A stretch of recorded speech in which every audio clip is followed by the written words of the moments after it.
Pwede lang sigurong bumalik sa nakaraan at baguhin ang ilang pangyayari. Pihadong may mga hindi magdadalawang isip na samantalahin ang pagkakataong maglakbay pabalik sa kasaysayan.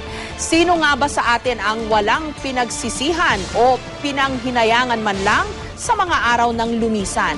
Mga relasyong nasira, mga pangarap na hindi natupad o mga pagkakamaling nagawa.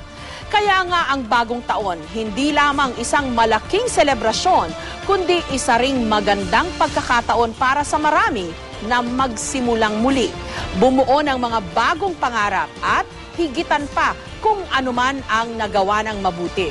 Higit pa sa anumang araw, ang bagong taon lang marahil ang bukod tanging araw na nakapaghahatid ng kakaibang sigla, saya at pag-asa. Hindi na natin mababalikan o maibabalik pa ang nakaraan. Pero bawat bagong araw ay panibagong pagkakataon para sa inaasam nating pagbabago.